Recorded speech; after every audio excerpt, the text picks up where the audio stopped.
The protagonist woke up with a start, her head pounding from a scary dream. "Ugh, my head," she mumbled, familiar with the pain but still frustrated. Sunlight filled the room, showing her near-empty supplies. No firewood, hardly any eggs or potatoes left. "Need to remember to buy those," she muttered to herself, heading down the hall. Passing by a window, she saw her reflection and sighed. She couldn't tell anyone, they wouldn't believe her. When has anyone heard of a princess pretending to be a maid? "I won't complain because I chose this," she twirled around. "I want to keep living as a maid. I'd love to live like this forever, but I know that's not possible.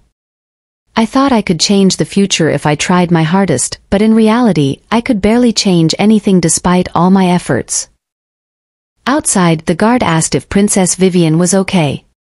"Fine, thanks," she said quickly, eager to leave the royal role behind. Crossing the threshold, she shed the mantle of royalty, embracing the freedom of anonymity. Vivian Hesse, once a child thrust into a world of opulence and obligation. Despite the years, she remained a stranger to the role fate had bestowed upon her. Stepping outside, she felt free from her princess duties. Today, beneath the gentle caress of the sun, she found solace in the simplicity of the present moment. "The weather is truly lovely," she remarked, a fleeting respite from the weight of her dual existence. As she thought more, she realized something about her position as a princess. "If I were the only princess, my life would be strict and controlled. But being the 16th, nobody really cares about me nor remembers my face. I'm like a ghost in the palace because I don't have any power. I am forgotten by all. Even the servants have left me alone for years now." She stopped at a door, her safe haven. But being forgotten isn't all bad. It means I can do what I want, dress how I like, and nobody notices. I can come and go without anyone bothering me. The truth is that Vivian is not a true princess. She knocked gently. "Norman, are you awake?" "Norman, wake up. The sun is strong already." "Lucia. You're here already?" came Norman's voice from inside. "Lucia." As she made tea, Lucia asked, "Are you feeling okay?" "Not really," Norman admitted. "Then why drink so much?" Lucia questioned, worried. "I write better when I drink," Norman explained, swaying a bit. "What did you write?"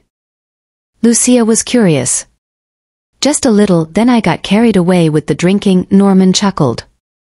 "Norman," Lucia said, "I heard you finished a new book. Is that true?" "I kept a copy for you." "Your help was important," Norman confirmed. "I've been dying to read it.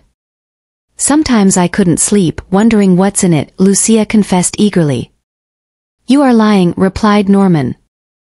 "I'm not lying. You don't understand because you are the author. As a reader, I'm dying to read how everything will end up," she said, flipping through the pages. Lucia was stunned by what she saw. "Norman, what's this?" she asked, bewildered. Norman looked at her calmly. "Oh my, why did you suddenly go to the last page?" "I'll keep this safe," she said gently. Lucia stared at her with a tearful gaze. "It's not a big deal, don't worry," Norman assured her.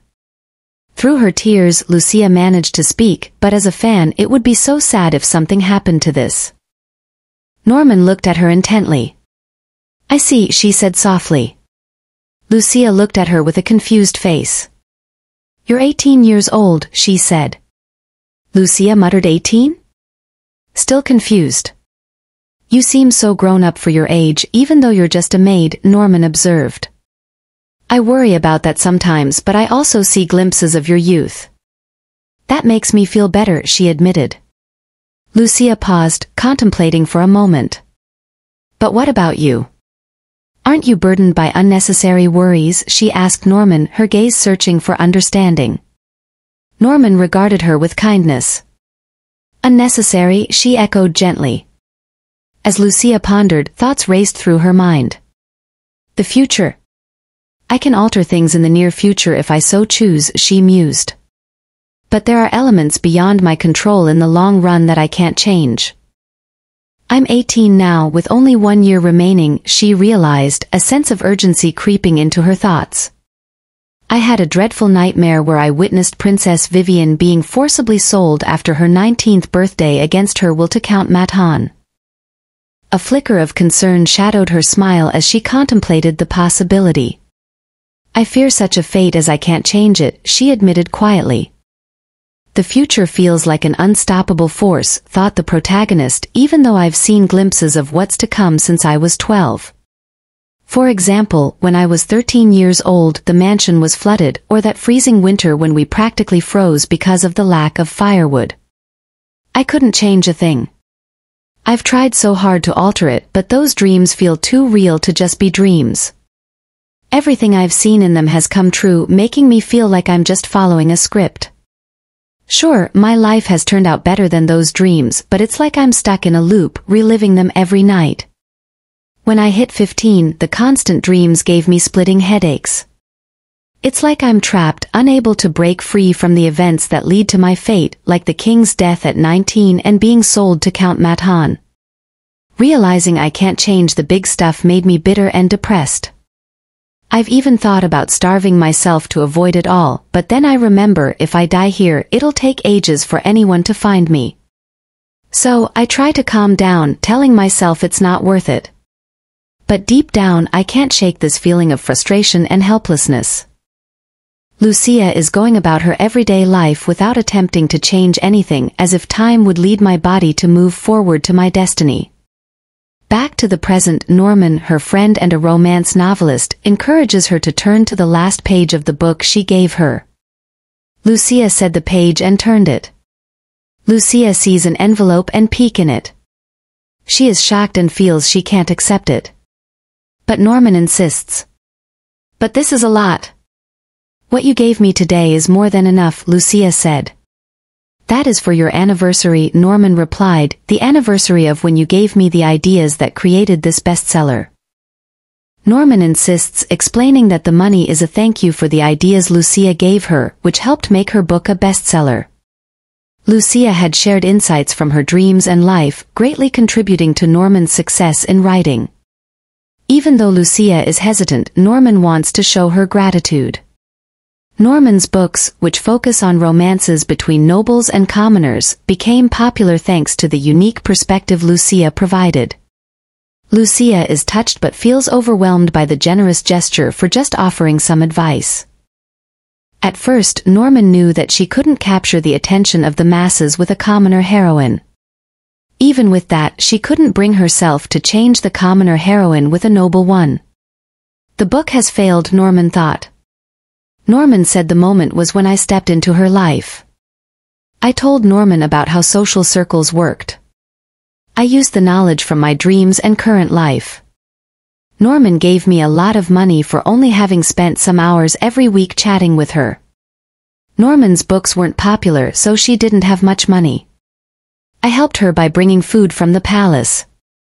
Norman was really grateful and promised to pay me back when her books started selling. Please eat now, I told her when she felt sad about it. And she did pay me back. When her books began to sell well, Norman gave me half of the money she earned. I thought she could have gotten the information for her books without my help, but she was thankful because I was there for her when she needed someone. She even said I'm like family to her. That shows our friendship is more than just business. Thank you, Norman. Meeting you was one of the best things in my life, the protagonist said. Norman felt the same way about me. I can feel my hands trembling. With this money and what I've already saved, I can finally solve my problems. Lucia was worried. She knew that if she ran away from the palace, the guards would follow her to keep the royal dignity. But this could put Norman in danger. I can't let it happen, she thought. She thought it might be safer to leave after her wedding to Count Maton. Suddenly she remembered a scary dream and felt uneasy. Norman noticed her distress and asked if she was okay, noticing how pale she looked. Lucia tried to change the subject by saying Norman looked more tired and pale than her and advised she should go to sleep, and Lucia encouraged her, saying she was about to go home anyway. After bidding farewell to her, Norman was concerned about her safety because there were many people outside. Lucia asked why there were so many people, and Norman explained that all the knights were in the capital for a revision. Lucia realized this was because a war had just ended. Excited, she decided to go see the celebrations. As she walked through the crowded streets, she accidentally bumped into someone and worried if she could even see the event. She felt a bit sad because she hadn't been to this event even in her dreams. Then, she heard a familiar name as many people called it out, Taran, and wondered if it was the man known as the Big Black Lion of the battlefield. She thought it might be him and was curious. Duke Hugo Taran is a powerful military leader known for his strength and smart tactics in battles. People call him the Black Lion of the battlefield because of his prowess. In a dream during my second year of marriage to Count Matan, I heard news that he was getting married. The marriage of a man in the center of power caught everyone's attention. His choice of bride, a charming and intelligent woman with no significant wealth or family background, surprised many. Duke Taran married her despite lacking political or financial gain, and he never had a mistress or lover. Some thought he must be deeply in love, but rumors suggested he simply wanted a wife who wouldn't interfere with his family's affairs. Despite the gossip, Duke Taran never confirmed or denied anything, leading many to believe the rumors were true. In a flashback Lucia had. Norman was feeling completely blank. "Why not have a cup of tea?" suggested Lucia. With a sad face, Norman replied, "I am done for, I've got nothing." "You're writing a romance novel, right?" Lucia asked. "Yeah," Norman sighed. "How about this?" Lucia perked up. "What?" Norman inquired. "Imagine this, in the dream the Duke." Lucia trailed off, lost in thought.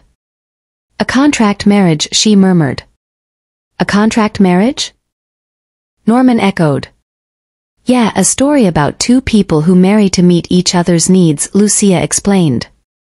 "That sounds interesting." Norman exclaimed, embracing her. "Lucia, you're a genius." "Norman, let me go," Lucia gasped for breath.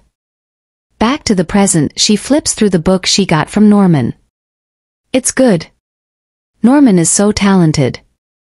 "I'd love a couple more books," Lucia said, while still in bed thinking about her predicament. A contract marriage. I know what he needs. Someone to act as the lady of the Duke's household. Should I do it? Lucia pondered. It dawned on her that this might change her fate. But how would I meet him, she wondered. He's a powerful duke, someone even the king can't easily approach. Ah, the party, Lucia realized. The victory celebration starts tonight. I might meet him there. After all, he's the one who brought victory. Before the victory party, Quays Hessa, the crown prince, wanted to spruce up the place with a painting, but Duke Taran wasn't interested. Quays kept bugging him, saying he only tagged along because he wanted to party with the duke. Taran found it annoying. Eventually he agreed to attend the first night of the party, but Quays pointed out that the party is not for 3 days but 5 days. Taran got irritated but agreed to just the first night. Quays teased him about being stubborn, comparing him to wooing ladies.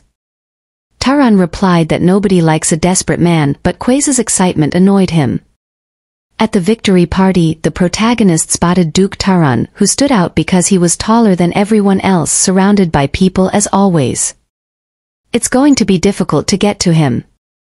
She couldn't help but notice his good looks, which had kept her entertained for the past few days. Yet she realized she had wasted precious time. Now she was determined to speak to him tonight, but she couldn't see a way to do it. She knew this was her only chance and didn't want to miss it. At the victory party 4 days ago, Quays remarked to the Duke, "Isn't it nice now that you're here? We haven't had the chance to celebrate like this because of the war."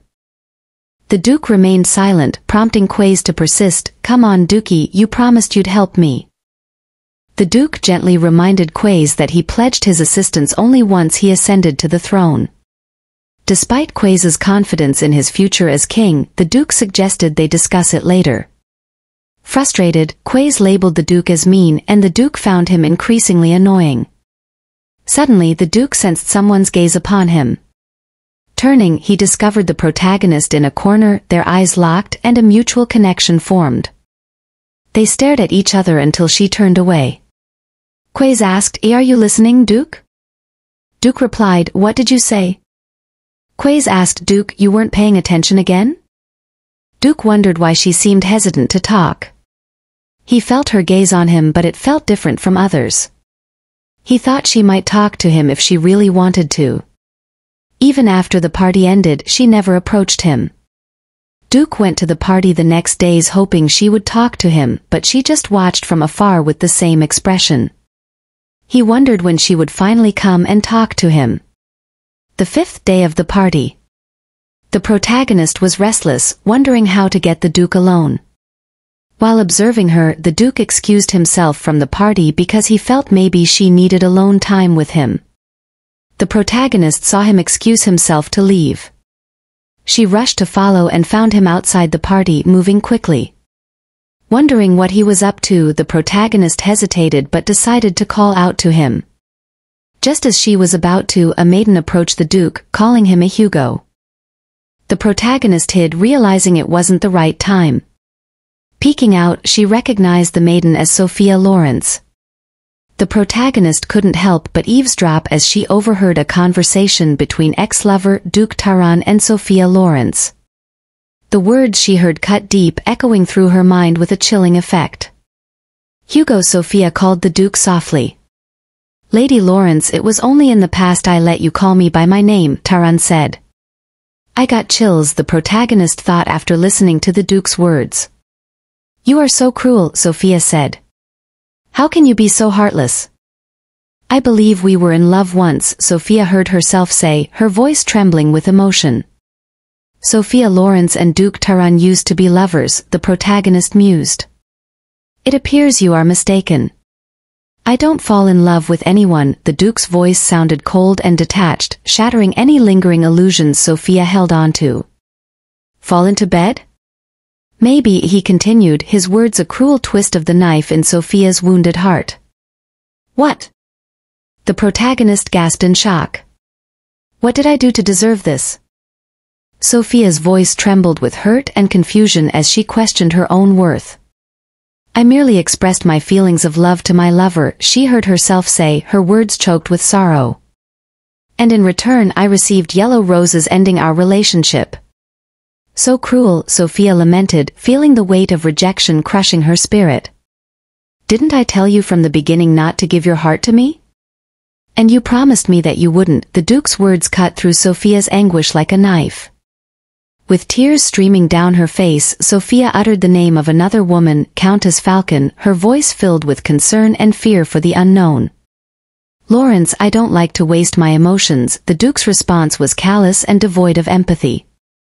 "I don't get angry because being angry is an unpleasant waste of emotion. Things that make me angry pay for it, usually with their lives." Sophia recoiled in horror at the Duke's chilling words, feeling a shiver run down her spine at the realization of his true nature. Crying, her heart heavy with regret and sorrow as she turned away and left, her faith in love shaken to its core. "What did I just hear?" the protagonist whispered to herself, her mind reeling with disbelief.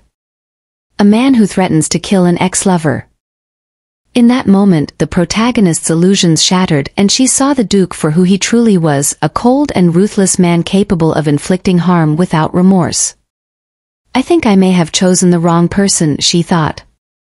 As the Duke's piercing gaze bore through her, the protagonist felt the weight of his scrutiny, and her heart quickened its pace in response.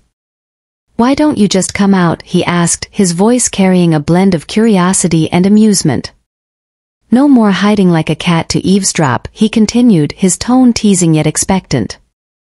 Caught off guard, she struggled to maintain her composure, her mind racing to find the right words. I apologize, Your Excellency," she managed to stammer, her cheeks flushing with embarrassment. "I didn't mean to eavesdrop." The Duke raised an eyebrow, his expression betraying a hint of skepticism. "Aren't you standing a bit too far for a conversation?" he inquired, his voice laced with a subtle challenge. Realizing her blunder, she quickly closed the distance between them, her footsteps echoing softly in the opulent courtyard. "Oh," she replied sheepishly, feeling like a scolded child. "This woman, she is like a small animal, well, kinda cute," the Duke mused inwardly, his amusement growing at her timid demeanor. "Never mind," the Duke dismissed her awkwardness. "What is it you want to say?" Taking a deep breath, she gathered her courage, meeting his gaze with newfound determination. "Well," she began, her voice faltering slightly. "Haven't you been staring at me for days because you had something to say to me?" The Duke interjected, a knowing smile playing on his lips. So he knew, she thought, feeling her cheeks grow warm with embarrassment. "So I asked, what is it you wanted to say?" The Duke prompted again. I would like to propose a contract with Your Excellency." She stammered, feeling a surge of determination to be more confident. The Duke's interest was piqued, his curiosity evident as he leaned in slightly, his eyes searching hers for clues. "A contract?" he repeated, a note of intrigue coloring his tone. "What, it is not even something interesting," he thought to himself, though his outward demeanor remained composed. "Yes, a life-changing contract," she affirmed, her voice steady as she met his gaze with unwavering resolve. As she gazed at him with a serious look, her determination shone through her words. "Thank you for being part of this adventure with us. If you enjoyed what you watch, don't forget to like, subscribe, and ring that notification bell. The next episode holds even more excitement and twists, so stay with us as we continue this thrilling journey together. Until then, keep the anticipation alive, and we'll see you in the next episode.